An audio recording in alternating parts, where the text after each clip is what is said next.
Api berkobar membakar 2 lapak penyimpanan kardus dan barang bekas di Jalan Dr. KRT Rajiman Widyo Diningrat, Cakung, Jakarta Timur, Sabtu pagi. Banyak material mudah terbakar membuat api cepat membesar. Kebakaran sontak membuat warga panik. Akibat kebakaran, 1 orang terluka akibat tersengat listrik saat berupaya memadamkan api. Kebakaran penyebabnya adalah gudang kardus. Gudang kardus. Ya kalau dalamnya apa yang meledak apa terlebih dahulu saya nggak tahu. Tapi intinya sudah api langsung membesar. Terus langsung pemadam kebakaran kita telepon 10 menit berikutnya dapat. Minimnya sumber air membuat petugas kesulitan memadamkan api. Setelah 14 mobil pemadam diterjunkan, api berhasil dipadamkan.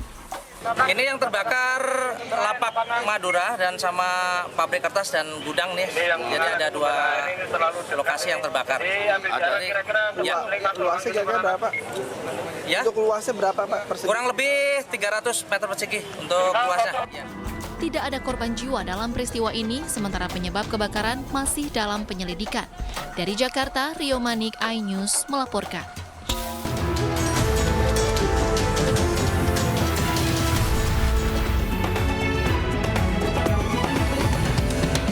Halo, selamat sore pemirsa, kita berjumpa di iNewsroom Weekend, ruang memperdalam informasi yang aktual dan komprehensif di akhir pekan Anda. Saya Anisha Dasuki. Pasca kebakaran yang terjadi di Rumah Sakit Hermina Depok, Jawa Barat, operasional pelayanan sudah kembali normal, sementara api dipastikan berasal dari dapur rumah sakit.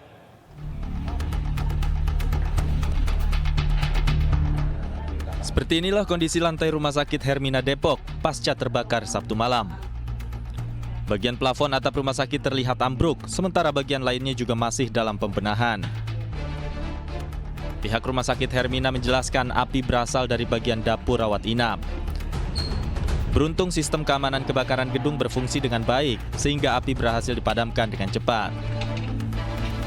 Meski demikian, kepulan asap sempat membuat pasien dievakuasi keluar gedung rumah sakit. Namun selang beberapa jam, pasien telah dievakuasi kembali masuk ke dalam gedung. Jadi saya bersyukur, puji Tuhan ya, dalam 30 menit itu api dapat dipadamkan. Nah, ini kami melihat di situ memang peralatan-peralatan APAR ya, alat pemadam api ringan itu berfungsi, kemudian juga sprinkle dan juga hidran. Nah, untuk menyemprot itu juga berfungsi dengan baik. Sebelumnya kebakaran lantai 5 Rumah Sakit Hermina sempat membuat panik pasien dan warga sekitar. Akibatnya sebanyak 180 pasien rawat inap dievakuasi dan belasan unit pemadam dikerahkan. Tidak ada korban jiwa akibat peristiwa ini, namun kerugian ditaksir mencapai ratusan juta rupiah.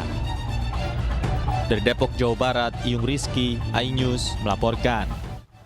Sebuah truk menyeruduk acara pesta pernikahan di Gedung Kesenian Balikpapan, Kalimantan Timur. Truk menghantam area pesta, membuat pengantin dan seluruh tamu undangan berhamburan menyelamatkan diri.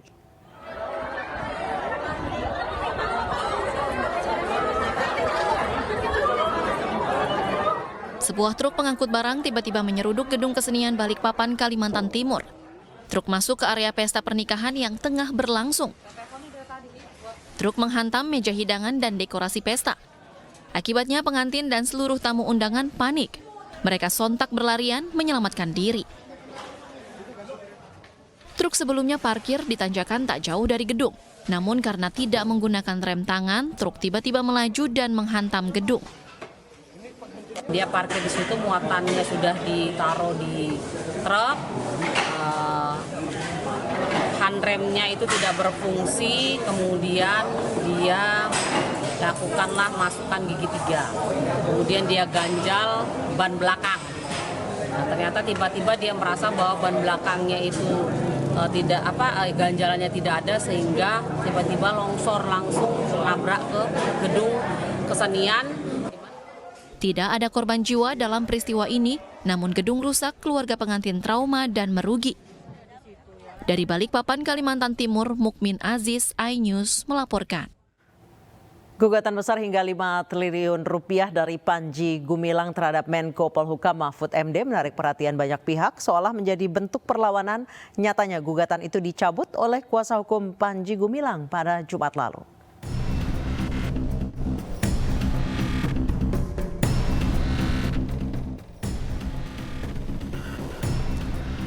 Ramai dibicarakan dan menimbulkan kontroversi, Panji Gumilang mulai bereaksi. Sebelumnya pimpinan Pondok Pesantren Panji Gumilang disebut-sebut menggugat Menko Polhukam Mahfud MD secara perdata. Tidak main-main, Panji Gumilang menggugat imaterial hingga 5 triliun rupiah ke Pengadilan Negeri Jakarta Pusat. Agenda sidang sudah ditetapkan, rencananya akan dimulai pada 31 Juli 2023 mendatang. Sebuah gugatan yang jelas seharusnya menyudutkan Mahfud MD. Namun Menko Polhukam itu justru menganggap tuntutan Panji Gumilang persoalan kecil belaka. Mahfud MD bahkan menunggu Panji di pengadilan. Ia menegaskan tidak akan mengalihkan perhatiannya ke yang lain sebelum persoalan dugaan tindakan pidana di Pondok Pesantren Al Zaitun terungkap. Ya, soal gugatan Panji Gumilang ya itu masalah kecil lah. Biar berjalan di pengadilan, ada hakim yang menilai. Kalau saya ditanya apakah saya siap untuk menghadapi gugatan itu, saya siap, tapi tidak perlu persiapan. Ketemu aja di pengadilan, itu urusan sepele, sederhana. Hukum itu ada logikanya dan ada hakimnya. Oleh sebab itu nanti kita ketemu di pengadilan aja. Saya juga belum baca dan tidak ingin baca apa isi gugatannya. Nanti aja kalau sudah kurang 10 menit itu nanti saya baca. Itu kan urusan enteng aja. Tapi jangan lupa urusan tindak pidana yang digugatkan kepada Pak Panji Gumilang harus diteruskan dan akan kita kawal. Entah kebetulan atau tidak, belakangan usai pernyataan Mahfud MD itu, Panji Gumilang melalui kuasa hukumnya malah mencabut gugatan perdatanya terhadap Menko Polhukam Mahfud MD pada 18 Juli 2023. Alasannya, karena Mahfud MD dinilai memiliki iktikat baik, Panji dan Mahfud MD pun sama-sama alumni Himpunan Mahasiswa Islam. Pihak Pengadilan Negeri Jakarta Pusat mengatakan, memang ada surat yang diajukan kuasa hukum Panji Gumilang hari Jumat kemarin yang isinya mencabut gugatan terhadap Mahfud MD tanpa menyertakan alasannya. Meski begitu, sidang yang sudah disiapkan tetap akan digelar pada 31 Juli mendatang dengan agenda pembacaan pencabutan gugatan. Tim Liputan iNews melaporkan. Gubernur Jawa Barat Ridwan Kamil menanggapi santai terkait dirinya yang digugat oleh pimpinan Ponpes Al Zaitun Panji Gumilang. Ridwan Kamil mengungkapkan akan menjalani prosesnya. Pimpinan Ponpes Al Zaitun Panji Gumilang menggugat Gubernur Jawa Barat Ridwan Kamil. Gugatan dilayangkan setelah pernyataan Gubernur Jawa Barat dianggap memframing oleh pihak Al Zaitun. Namun hal itu ditanggapi santai oleh Ridwan Kamil. Gubernur Jawa Barat itu mengungkapkan siap menjalani segala proses hukum tersebut. Ridwan Kamil juga menyeratkan bahwa gugatan Panji Gumilang padanya tidak lebih penting dari urusan masyarakat. Bersama Pak Arifin Sujayana dan nggak ada masalah dalam hidup, semua urusan ada konsekuensi hukum. Yang penting kita selalu berdasar pada asas dan aspek hukum. Sudah sering saya seperti itu. Seperti juga Pak Mahfud MD, kita jalani aja proses ini karena kepentingan masyarakat jauh lebih penting. Selengkapnya terkait gugatan Panji Gumilang kepada sejumlah tokoh sudah bergabung bersama kami rekan Yola Duyanti yang berada di Bareskrim Polri. Yola, bagaimana perkembangan gugatan pimpinan Ponpes Al Zaitun Panji Gumilang terhadap sejumlah tokoh? Baik, selamat sore Anissa dan juga pemirsa. Memang benar sekali bahwa hingga saat ini pimpinan Pondok Pesantren Al Zaitun Panji Gumilang sudah melakukan ataupun mengajukan gugatan terhadap beberapa tokoh. Di antaranya adalah Ridwan Kamil yang memang digugat oleh Panji Gumilang lantaran beberapa hal. Dua di antaranya adalah Ridwan Kamil dinilai terlalu tergesa-gesa dan juga memframing atas pernyataan yang dilontarkan terkait polemik dari Al Zaitun. Selain itu, Ridwan Kamil juga dinilai tidak berhati-hati atas program yang sudah dibuat oleh Pemprov Jawa Barat untuk menyelesaikan perkara dari Ponpes Al Zaitun. Namun hingga saat ini memang Hendra Effendi selaku kuasa hukum dari Panji Gumilang belum membeberkan apa saja materi-materi dan juga poin-poin dari gugatan yang dilayangkan oleh Panji Gumilang terhadap Ridwan Kamil, karena memang untuk gugatan tersebut hingga saat ini masih di tahap registrasi ataupun administrasi di Pengadilan Negeri Bandung kelas 1A. Namun yang dapat kami sampaikan Anissa dan juga pemirsa, memang Ridwan Kamil ini merupakan salah satu tokoh yang sering menyuarakan terkait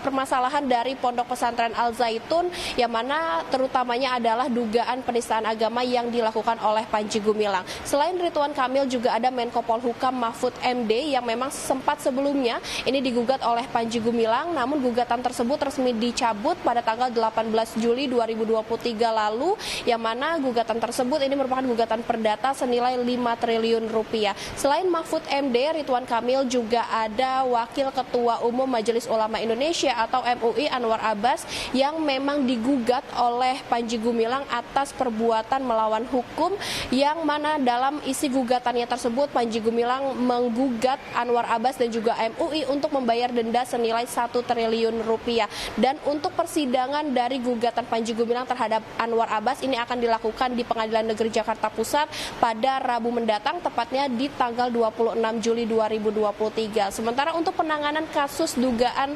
penistaan agama yang dilakukan oleh Panji Gumilang, hingga saat ini memang tim penyidik dari Bareskrim Mabes Polri terus mendalami, dan hingga saat ini juga sudah ada lebih dari 20 saksi yang turut diperiksa oleh tim penyidik Bareskrim Mabes Polri. Di antaranya adalah 2 pelapor dan juga ada saksi ahli, baik dari saksi ahli agama, saksi ahli sosiologi, saksi ahli IT, dan juga saksi bahasa. Dan yang mana setelah proses pemeriksaan saksi rampung dilakukan, ini Panji Gumilang akan dipanggil kembali untuk pemeriksaan saksi, yang mana status dari Panji Gumilang hingga saat ini masih menjadi saksi, lalu akan ada gelar perkara untuk menentukan apakah Panji Gumilang ini nantinya layak untuk ditetapkan sebagai tersangka ataupun tidak, terkait ataupun sementara untuk pendalaman yang sudah dilakukan oleh tim penyidik Bareskrim Mabes Polri. Sementara itu, Anissa, yang dapat kami sampaikan, kembali ke Anda di studio. Baik, terima kasih Yola Duyanti atas laporannya dari Bareskrim Polri. Selamat bertugas kembali, Yola. Pemirsa, desakan penindakan terhadap Pondok Pesantren Al Zaitun di Indramayu, Jawa Barat terus berdatangan. Pimpinan Ponpes Al Zaitun Panji Gumilang dinilai sangat kontroversial, dan pondok pesantren yang dipimpinnya pun terlibat praktek aliran sesat juga penistaan agama. Eksistensi Pondok Pesantren Al Zaitun masih menjadi sorotan. Pernyataan-pernyataan kontroversial pimpinan Al Zaitun Panji Gumilang terus mengundang reaksi. Desakan penindakan terhadap Al Zaitun terus mengalir, termasuk dari MUI Jawa Barat yang mendesak pemerintah bertindak konkret atas pelanggaran yang dilakukan Ponpes Al Zaitun. Pimpinan Pondok Pesantren Al Zaitun juga menggugat Wakil Ketua Umum Majelis Ulama Indonesia Anwar Abbas ke Pengadilan Negeri Jakarta Pusat. Sidang perdana digelar pada 26 Juli mendatang. Kuasa hukum Panji Gumilang menyatakan Anwar Abbas dan MUI diduga melanggar hukum dengan melontarkan tuduhan hanya berdasarkan dari potongan video di media sosial. Pihak Panji Gumilang menuntut ganti rugi imaterial sebesar 1 triliun rupiah.